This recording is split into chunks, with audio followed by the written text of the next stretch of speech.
Assalamu alaikum. Peace to the gods, peace to the earths, and all of the righteous families of the planet. It's your big brother Fahiym back again with a bill for the family. Really, it's a bill, of course. As I always say, everything is a bill, with the true and living gods. But this is more of just like a kind of like a response, type of bill.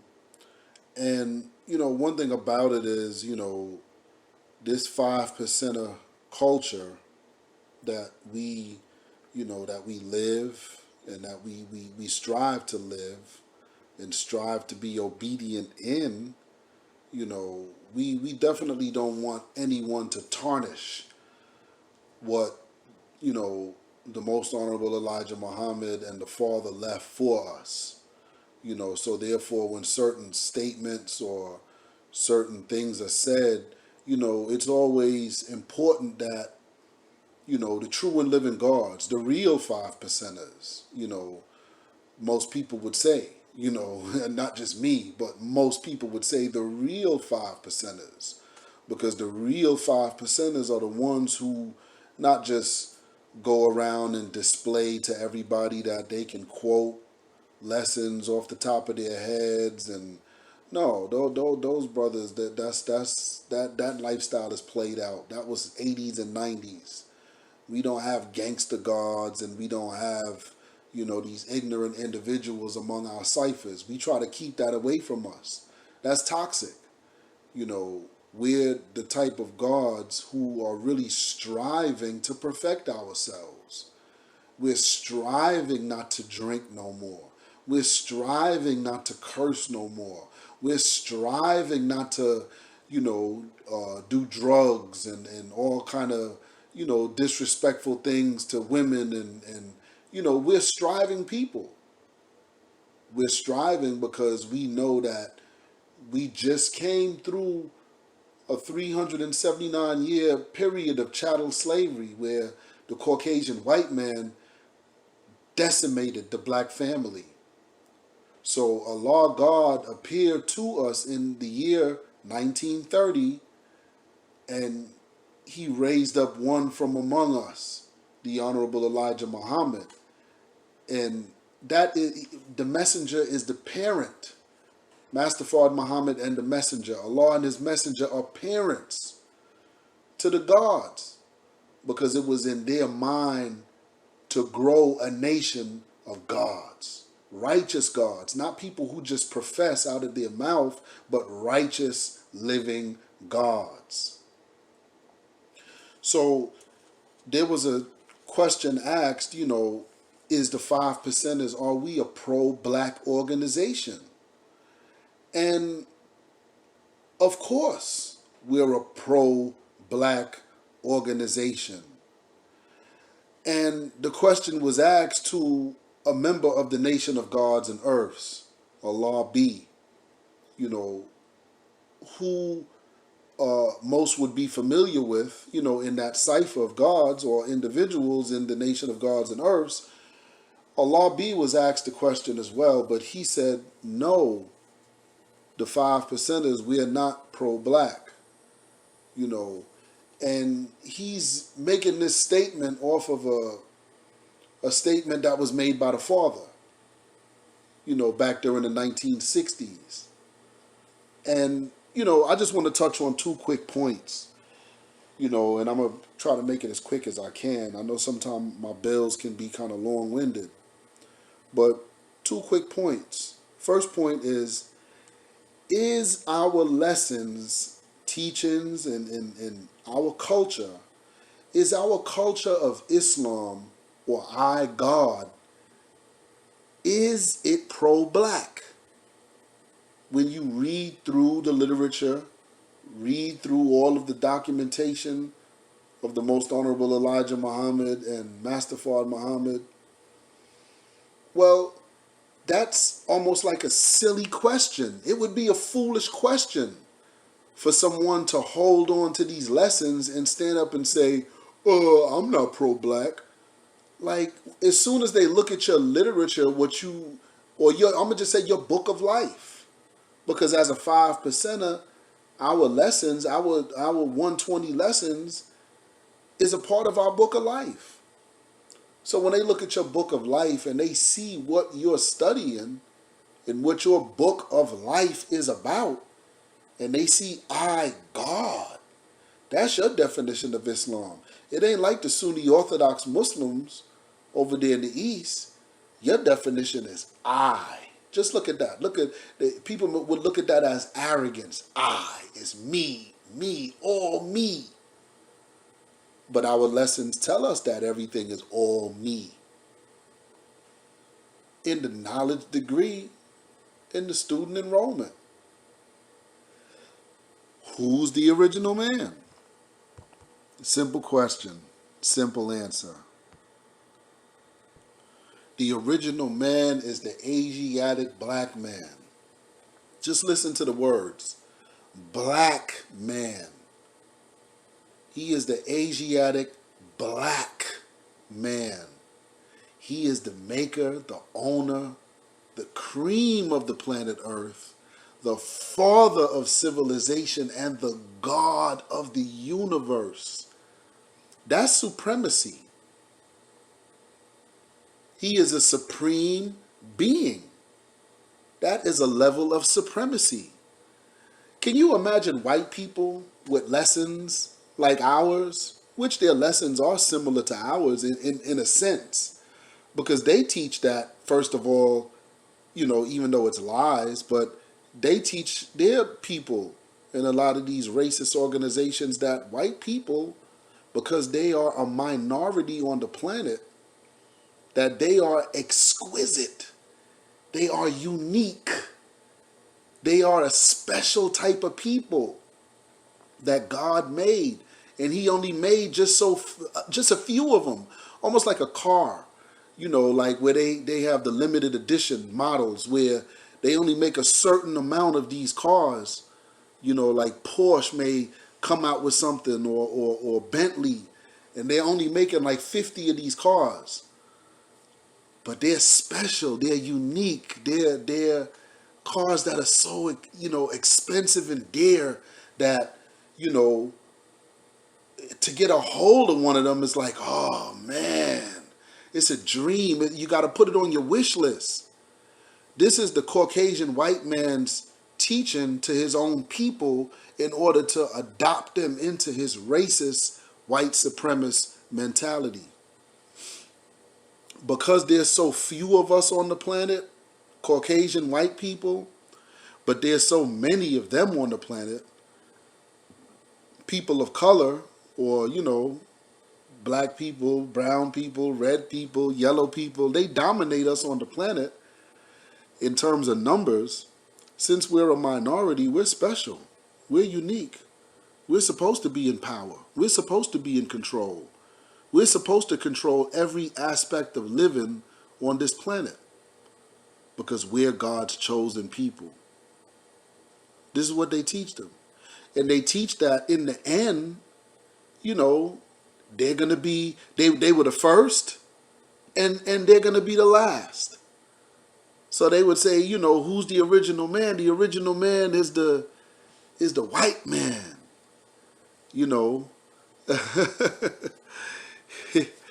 Not the Asiatic white man, but the Caucasian white man, the maker, the owner, the cream of the planet Earth. Just look at the supremacy in that. Just look at the white supremacy in that. That's supremacy. So what we're doing as black people is really no different from what the white supremacists are doing. It's no different. We're claiming supremacy. We're saying that we are the first people. We are special people. We are gifted people. Not just out of our own mouths, but according to science. Science and mathematics proves that black people are special people as compared to Caucasian white people. They cannot breed like how we breed. They do not think like how we think. They do not absorb radiation and other types of universal biochemicals as the original black Asiatic God does. So therefore, we are better than them in that sense. Yes, that's supremacy. But then in our lessons, if you look further, it even says that the black man is is the God and the white man is the devil. Devil is something that's lower than God. God is exalted. The devil is abased. He's beneath us. His lifestyle is beneath us. His standard of living is beneath us. Listen to the black supremacy that we're speaking or that we're kicking. And then you read on in our lessons, and it says that we ran them from among us and ran them over into the caves of Europe because they were savages. Look at that. Black supremacy. Right? You know, and then we read on further and it says that we came. They couldn't bring themselves out of that condition that they were in as savages and living like animals in the cave and beasts of the field. They couldn't bring themselves out of that condition. So we had to bring them out of that condition.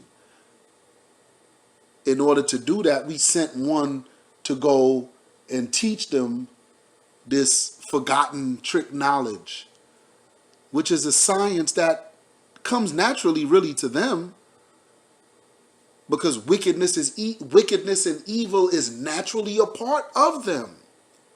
But then even further on in our lessons, it says that the gods, who are the black gods, when it talks about the gods, it says that we will run the devil off the planet in the very near future. We will run them off of this planet and take them back into hell, the abyss, the bottomless depths. This is what the black God is teaching in our lessons.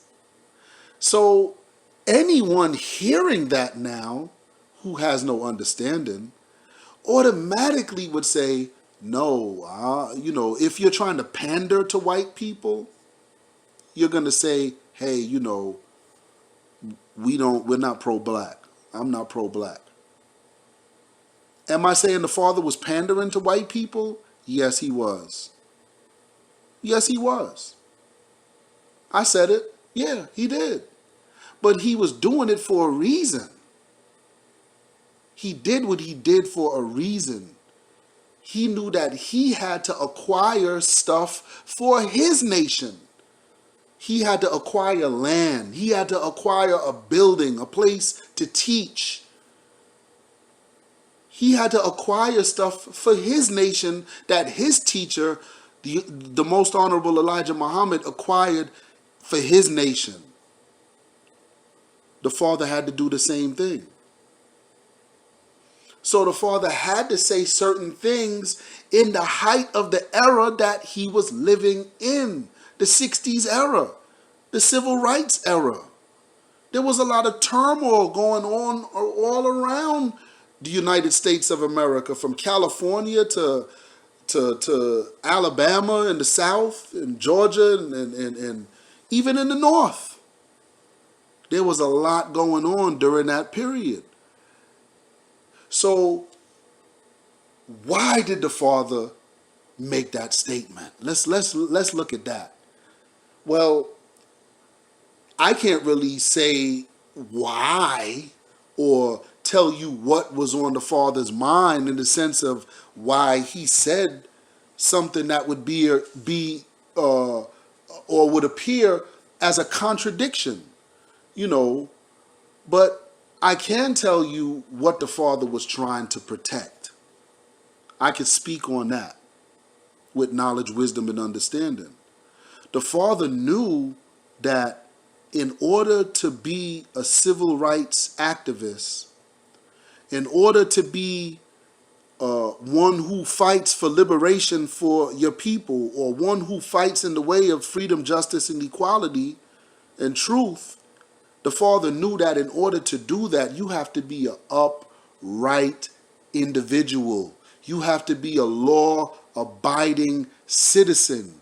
You can't be a criminal and try to fight for civil rights or human rights or any type of political rights for your people. The two don't go hand in hand. You can't be selling crack on the corner, but yet you're in the board meetings with the NAACP, working with them, trying to resolve a racial incident or what. The two don't go hand in hand. The white man is not going to let you do that. And this is one of the reasons why Master Fard Muhammad saw it fit that the black man and woman, after coming through our 379-year period of chattel slavery, and the white man turning us inside out and upside down, he knew that it would require restrictive laws. And he said these restrictive laws would be the keys to our civilization. It would be the keys to our success. It would be the keys to our greatness. You see? The Father knew that he was dealing with a group of unruly youth. As we will call it today, thugs, thug niggas, hood niggas, street niggas. The Father knew that. So he didn't want his street organization of youth who he was, trying to bring into a culture of life, because they were living a culture of death on the streets, with alcohol and drugs and different things and criminal activity. They were living a life of a savage. Young individuals who didn't have father figures at home. So when they met him, because the father was in his 40s, well, the father was in his late 30s, about to be 40, but the father was in his late 30s. To these individuals, he was a grown man. Justice was older than the father. This is the reason why he's called Old Man Justice. He was older than the father. But these individuals who were in their late 30s, early 40s, we looked up to as youth back in the 1960s, and we said, wow, these are father figures, because they teach us things, they teach us manhood, how to be a man, they teach us many different things, that our mothers couldn't teach us. So it patches together a big chunk that's missing out of our life. But at the end of the day, in order to be one who stands in the way of freedom, justice, and equality, you can't be a criminal. You can't be living on that side of the fence trying to do this too. You can't do that. The two is not going to go hand in hand. Just imagine if the Honorable Minister Louis Farrakhan was a dope dealer back in the 60s. He already admitted he used to smoke weed back in the days, before joining the Nation of Islam. But just imagine if he not only smoked weed, but he was a dope dealer. He sold weed, he sold other drugs, heroin or whatever. Let's say he caught a body, and it was under the cover, like nobody knew. It was, what I'm saying? Just imagine that. The white man would always hold that against you. So if you try to get out there and fight for freedom, justice, and equality for your people, he always has something over your head. Look at Dr. Martin Luther King. He was a class act citizen for the most part. He paid his taxes. He lived according to, how a citizen's supposed to live. However, he liked to gamble. He liked to, trick off on hoes, let's keep it a buck. He didn't have that discipline that a minister or a preacher in the church is supposed to have. So because he had that, the federal government, agents tried to use that against him when he tried to stand up and fight for the liberation of his people and for civil rights for his people. They threatened Dr. King numerous times, like, yo, cut this foolishness out. Stop all this fighting for these Negroes and stay in your place. Get back in your church and just get back to hooping and hollering and singing and praising about Jesus. Stop all this freedom, justice, and equality and civil rights. Cut it out, or else guess what? We gonna tell your wife. And we ain't talking about the gambling, because she probably already know you gamble here and there. But we gonna tell her about them hoes, nigga. So we straighten it up, So this is the white man. This is the devil. The devil uses your disobedience. He uses your what's the word I'm looking for? He uses your undisciplined behavior. He'll use that against you. And let it be something that's really incriminating, as I said, as far as like selling drugs or catching a murder or rape or any type of stuff like that. You could never be on the side with those who are fighting for freedom, justice, and equality and liberation for our people. You can't. So the father, knowing that and trying to acquire stuff for his nation, he had to play the game. The white man, he teaches you the game of deception. But we got to play that game of deception sometimes with the devil in order to get what we want and get what we need. This is what the father did. So he said this, the father, and, he was in his 30s, late 30s. But again, these are teenagers who were listening to him. So they heard that back then and even till today to show that their understanding has not grown.